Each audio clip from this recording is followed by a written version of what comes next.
Imagine forgetting your own name because of pain. Imagine being called fortunate while bearing knife and salt scars on your skin. This is the story of Saint Josephina Bakhita, a woman who walked from the deepest darkness of slavery to the radiant light of holiness.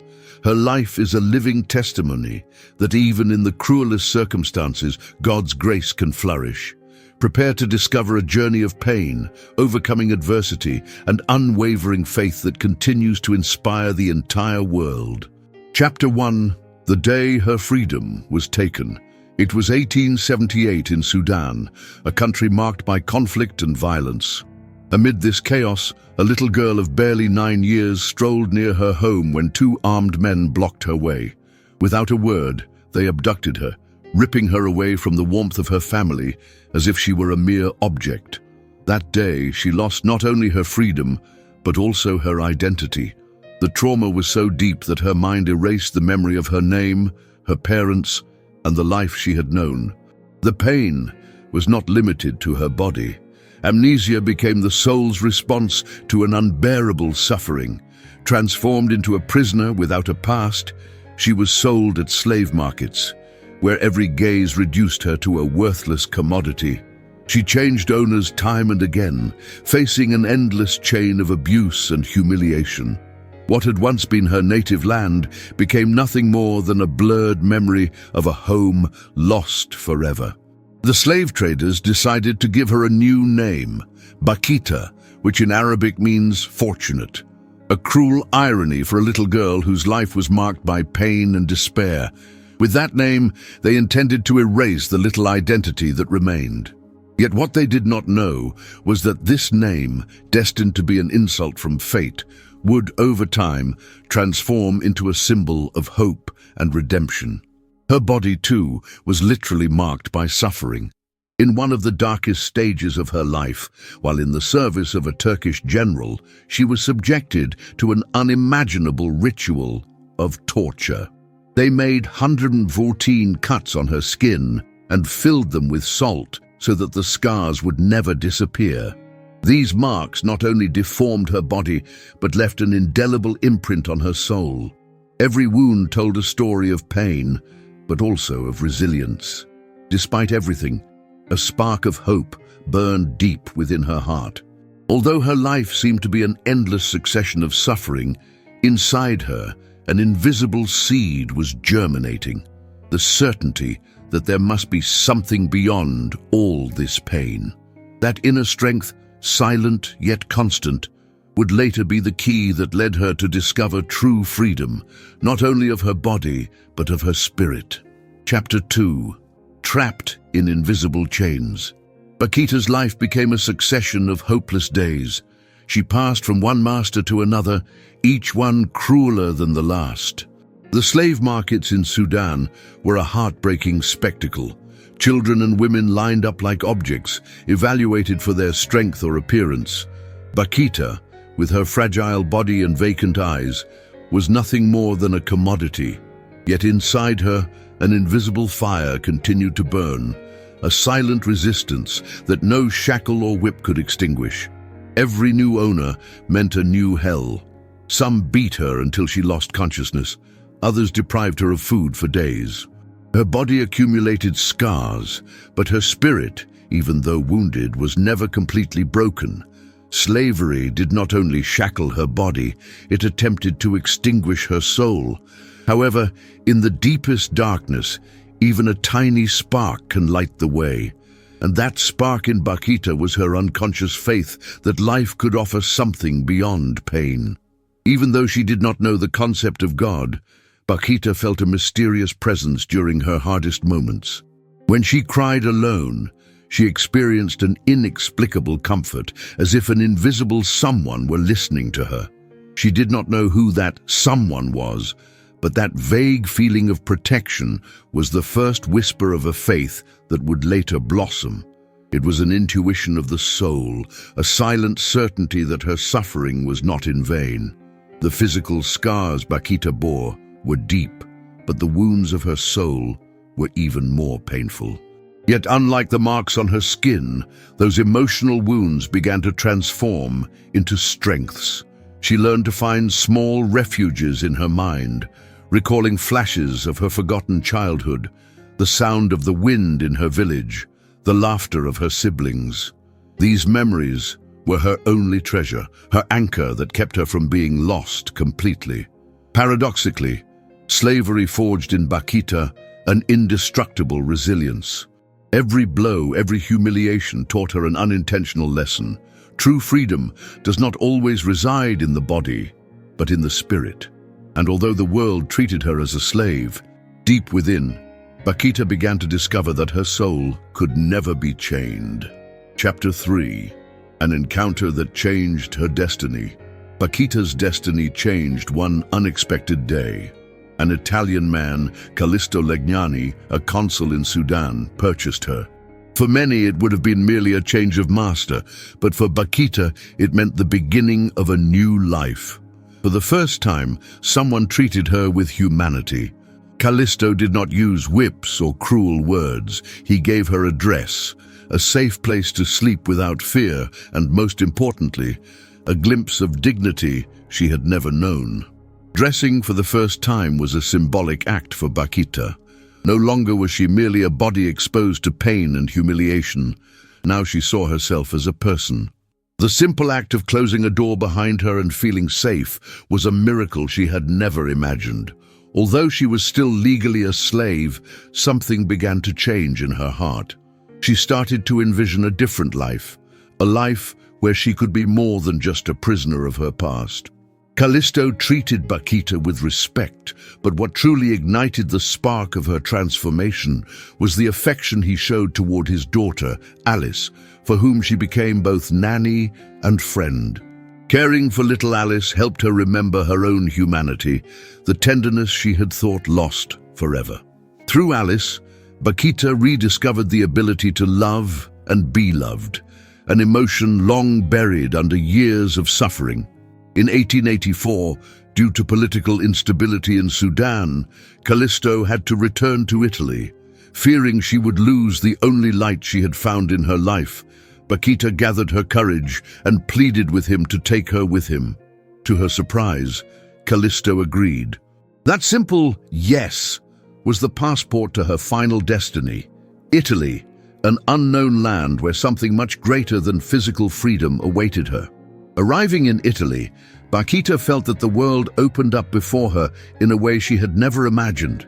She was no longer just an African slave. Now, she was a woman in a foreign land, given the opportunity to redefine her existence.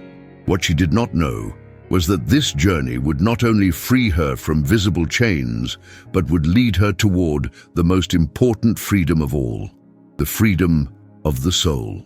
Chapter 4. The discovery of a new world. Italy was an entirely different world for Bakhita. The streets vibrated with colors, sounds, and smells she had never experienced before. Yet what struck her most was not the landscapes or the culture, but something much simpler, the kindness of the people. In a country where she did not know the language or customs, Bakhita found faces smiling at her without expecting anything in return. It was a completely new concept for her, used as she was to distrust and fear. The consul and his family entrusted Bakhita with the care of their daughter Alice, but when the family had to travel on business, they decided to leave her in the care of the Canossian sisters in Venice. It was there that Bakhita had her first real encounter with Christianity. Seeing the nuns, with their peace, unwavering faith, and the kindness with which they treated everyone, she felt a deep curiosity. What gave them that serenity? What invisible force allowed them to love unconditionally? The Canossian sisters not only cared for Bakhita, they taught her about God, a God who was not a cruel master, but a loving father. She became fascinated by the story of Jesus, a man who suffered, was humiliated, and crucified, but did so out of love for humanity. For the first time, someone spoke to her of a God who did not punish, but healed, a God who understood pain because he had experienced it himself. In 1890, After months of formation and prayer, Bakhita made one of the most important decisions of her life. She was baptized with the name Giuseppina Margherita Fortunata. In that moment, she felt her soul reborn. No longer was she a slave of the past. She had become a child of God. Faith gave her something that even physical freedom had not given her, a purpose, an unbreakable identity that no scar could erase. This new beginning did not erase her past, but transformed it. Her scars ceased to be symbols of suffering and became testimonies of survival. She now understood that everything she had lived through had led her to that moment of grace. The little girl who had once been stolen and marked by pain now belonged to something far greater than the world. She belonged to God. Chapter 5. The Path to True Freedom. Bakhita's real challenge began after her baptism. Although she had found spiritual peace, her legal status remained uncertain. Her former owners wanted to reclaim her, arguing that she still belonged to them. However, in an act of courage that defied her past of submission, Bakhita refused to return. For the first time in her life, she uttered a resounding no, defending her right to be free. The case reached the Italian courts, where a historic decision was made. Slavery did not exist in Italy, so Bakhita was legally a free woman. That day, not only were her physical chains broken, but the invisible fetters of fear and oppression that had accompanied her for years disintegrated as well. Her heart, once a battlefield, transformed into a sanctuary of gratitude and unwavering faith. Free in body and soul, Bakhita felt God's call even more strongly. In 1893, she entered the novitiate of the Canossian sisters. A religious life was not an escape, but a conscious choice to serve, to love, and to heal. Her perpetual vows, pronounced 3 years later, were not a renunciation of her freedom, but her most powerful affirmation. She had chosen God as her true master, as she affectionately used to say. For more than 45 years, Bakhita performed humble tasks in the convent. She was a cook, a sacristan, and a porter. Yet her true vocation was to be a beacon of light for those around her. Her smile, kindness, and inner peace moved everyone who knew her. The children affectionately called her Sister Chocolate, not only because of the color of her skin, but also because of the sweetness she radiated. Paradoxically, the woman who had once been treated as a slave became a symbol of freedom. Her story crossed borders, inspiring thousands to find hope in the midst of suffering. Bakhita demonstrated that true freedom is not found in the absence of chains, but in the capacity to love, forgive, and live with a purpose greater than oneself. Chapter 6. The Peace Found in Humility.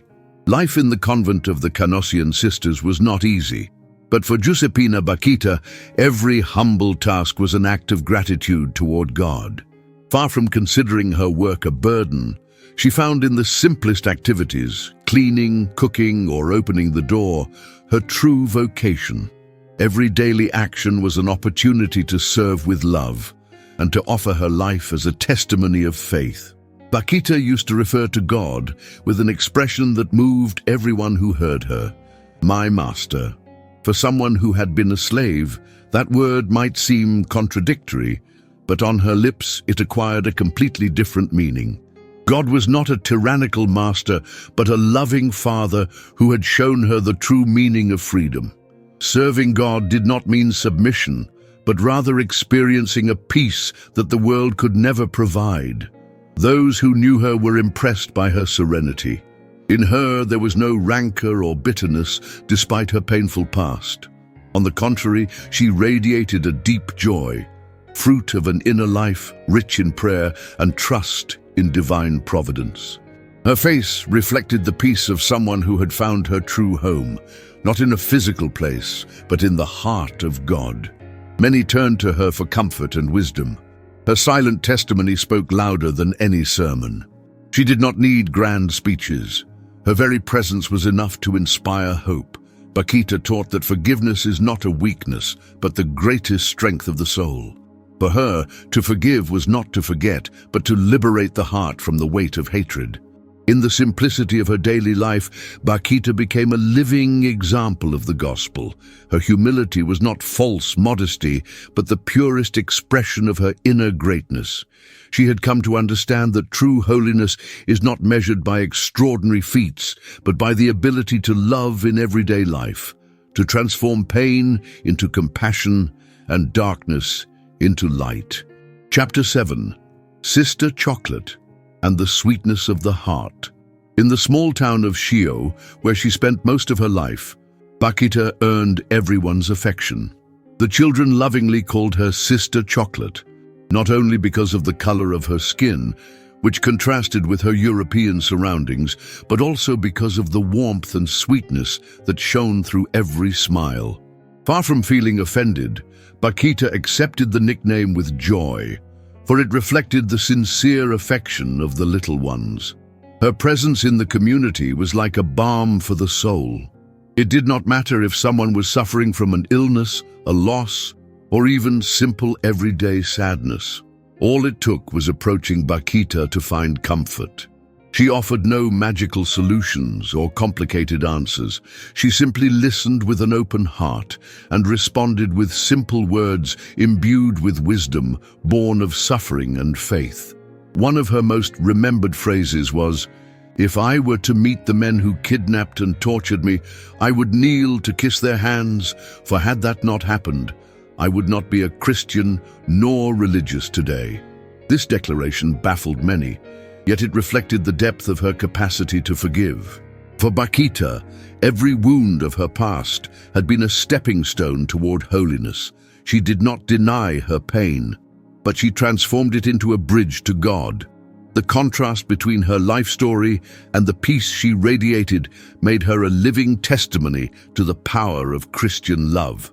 She was not a saint because she performed miracles during her lifetime, but because the miracle that God wrought in her heart was real. Transforming hatred into love, despair into hope, and slavery into spiritual freedom was her greatest miracle. Chapter 8. The Last Trials of Life. As the years passed, Bakhita began to face health problems. The frailty of her body contrasted with the strength of her spirit. Despite the physical pain, she never lost her smile or her attitude of gratitude. In every moment of suffering, she would calmly repeat, "Thank you, my good master." Her faith did not waver. On the contrary, it grew even deeper. The final days of her life were marked by an illness that caused her great pain. However, those around her said that her room resembled a sanctuary filled with peace. The sisters of the convent took turns caring for her, often remarking that it was they who received comfort from Bakhita herself. Her serenity in the midst of suffering was a testament to the power of grace. On February 8, 1947, Bakhita passed away due to pneumonia. In her final moments, her lips murmured words of gratitude and love. Her death was not a tragic farewell, but a serene transition into eternity. The news of her passing spread quickly, and crowds gathered to bid farewell to Sister Chocolate, the woman whose life had touched so many souls. Her funeral reflected the imprint she had left on the community. People of all ages and social conditions came together to pay homage to her. The tears were not only of sorrow, but also of gratitude for having known someone who, through her humility and faith, had demonstrated that holiness is possible in everyday life. Although her body was buried in a small cemetery in Shio, her legacy transcended time and space. The seed of faith that had germinated in her heart during the dark days of slavery now blossomed in the memory of those who had known her. Her life did not end with her death. It began a new chapter as an intercessor and an example of holiness for the whole world. Chapter 9. The Legacy That Never Dies. The legacy of Saint Bakhita transcends borders and generations. Her life inspires not only Christians, but anyone seeking hope in the midst of adversity. In a world where injustice and suffering still persist, her story is a reminder that human dignity is inviolable, no matter the circumstances. In Sudan, her native land, her memory has re-emerged as a symbol of resilience and faith. Although the country continues to face challenges, many see in Bakhita an inspiration to fight for justice and peace. Her life demonstrates that even from the deepest pain, hope can be born, a hope capable of transforming the world. The Canossian Sisters, the congregation where she lived and served, continue their mission in various countries, spreading the message of love and service that Bakhita embodied. In schools, hospitals, and communities, her legacy lives on through concrete acts of charity and education. Every year on February 8th, St. Bakhita's Day is celebrated, a day dedicated to prayer and reflection against human trafficking. Her life calls upon us not to turn a blind eye to the suffering of others and to work actively for a more just and humane world. But beyond the tributes and ceremonies, Bakhita's true legacy lives in the hearts of those who have found in her story a spark of hope. Her life teaches us that even if evil may mark our skin, it can never chain our soul if we choose the path of love. Chapter 10. The Forgiveness that Frees. Forgiveness was the greatest miracle in the life of Saint Josephina Bakhita. It was not merely an act of words, but a profound transformation of the heart. For many, it would have been unthinkable to forgive those who kidnapped, tortured, and stripped her of her identity. Yet Bakhita not only forgave them, she declared, "If I were to meet those who kidnapped and tortured me, I would kneel to kiss their hands, for without that, I would not be a Christian or religious today." This statement did not arise from forgetting the pain, but from her ability to transcend it. Bakhita understood that resentment is an invisible chain that imprisons the heart.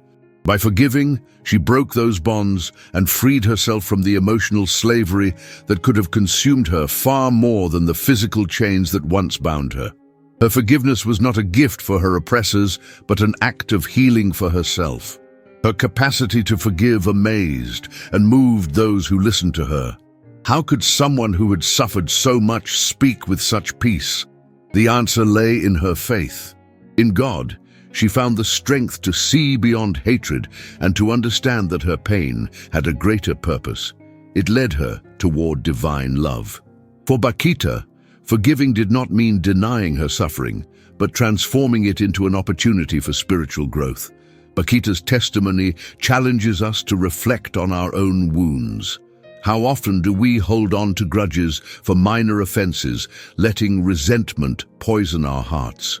She teaches us that forgiveness is an act of courage, a step toward inner freedom. It is not about justifying evil, but about liberating ourselves from its grip. Today, her life remains a beacon for those who struggle to forgive. Her story shows that true forgiveness is possible, even in the most extreme circumstances. In forgiving, Bakhita not only found peace, but she became a living testimony to the transformative power of God's love. Chapter 11. The Echo of Hope. Saint Bakhita in today's world. Even though Saint Josephina Bakhita lived in the 19th century, her story resonates powerfully in today's world. Her life is a symbol of hope for millions of people who still suffer under modern slavery, human trafficking, oppression, and exploitation. In every corner of the planet, her testimony inspires those who seek freedom, not only physical freedom, but also spiritual and emotional liberation. February 8th, the day of her passing, has been proclaimed by the Catholic Church as the World Day of Prayer and Reflection against Human Trafficking. This day has become an opportunity to remember the victims of modern slavery and to renew the global commitment to dignity and human rights. In every prayer, Bakhita is invoked as the protector of those still chained by injustice. Organizations around the world have adopted her image and message as an emblem in the fight against human trafficking. Her story moves and inspires concrete actions. Awareness campaigns, rescue and rehabilitation programs for victims, and social movements aimed at eradicating these forms of contemporary slavery. Bakhita, who was once a silent victim, now gives a voice to those who cannot speak. But her legacy is not confined to the social sphere. Spiritually, her life continues to touch the hearts of those seeking meaning amid pain. People going through difficult situations find in her story an example of resilience, faith, and hope. Her ability to transform suffering into love is a universal message that transcends cultures and religions. Saint Bakhita reminds us that hope never dies, even in the most adverse conditions. Her life is proof that even if evil tries to destroy a person's dignity, it can never extinguish the light burning deep within the soul. She is the echo of a hope that continues to resonate in every heart that chooses faith, love, and freedom. Chapter 12. Life Lessons. What Saint Bakhita teaches us. The life of Saint Josefina. Bakhita is a true manual of spiritual wisdom, full of lessons that transcend time and space. The first of these lessons is resilience. Despite having experienced unimaginable suffering, Bakhita not only survived, but flourished. Her story teaches us that although pain is inevitable, it does not have to define who we are. Our wounds can become sacred scars, witnesses to the transformative power of hope and faith. Another fundamental lesson is humility. Bakhita never sought fame or recognition. For her, holiness was not found in grand gestures, but in everyday acts of love, opening a door with a smile, preparing a meal with dedication, or caring for the sick with tenderness. Her simplicity was her greatest wealth.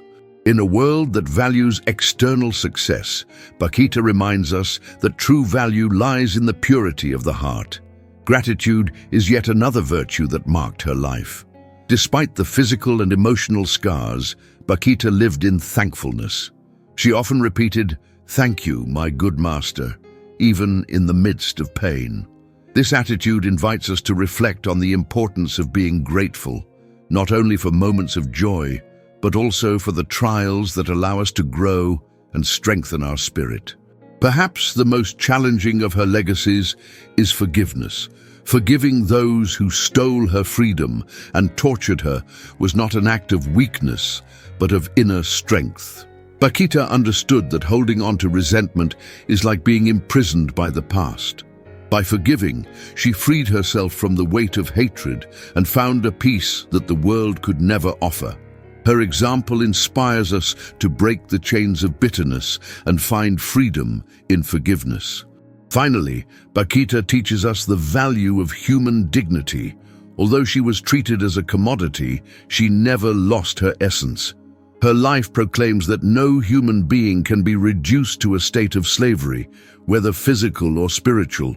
We are valuable not for what we possess or what others think of us, but because we are God's children, unconditionally loved. Chapter 13. The Flame That Never Goes Out. Although Saint Bakhita left this world on February 8, 1947, her light continues to shine brightly. Her legacy is not confined to the walls of the Shio convent or the pages of history. It lives within each of us who finds hope in her testimony. Her life is a torch that illuminates the hearts of those who search for strength amid darkness. Bakhita showed us that true holiness does not depend on extraordinary, visible miracles, but on the capacity to love unconditionally, to forgive the unforgivable, and to find peace in the midst of pain. Her story reminds us that faith can transform wounds into sources of hope, and that even in the darkest moments, God's light never goes out. Today, her image can be found in churches, schools, and homes all around the world. But beyond portraits and statues, Bakhita lives in every act of kindness, in every gesture of compassion toward the most vulnerable, and in every heart that refuses to succumb to hatred. Her flame burns in those who fight for justice, dignity, and freedom. Every February 8, the day of her liturgical memorial, the whole world unites in prayer to remember her life and to renew the commitment to fight against modern slavery. Her story is a bridge between the past and the present, a reminder that human dignity is inviolable and that love is the most powerful force in the universe. Chapter 14. Prayer to Saint Josefina Bakhita. O Saint Josephina Bakhita, strong and humble woman, who experienced the pain of slavery and the freedom that only God can grant. Intercede for those who are still chained, whether by physical oppression or the bonds of the soul. Pray for the broken-hearted, for those who have lost hope, and for those seeking light in the midst of darkness. You who transformed pain into peace and scars into testimonies of love. Help us to forgive as you forgave, to trust as you trusted, and to love with a free and generous heart. Saint Bakhita, guide our steps toward the true freedom found in Christ. Teach us that even when the world wounds us, God's grace is always capable of healing. Amen.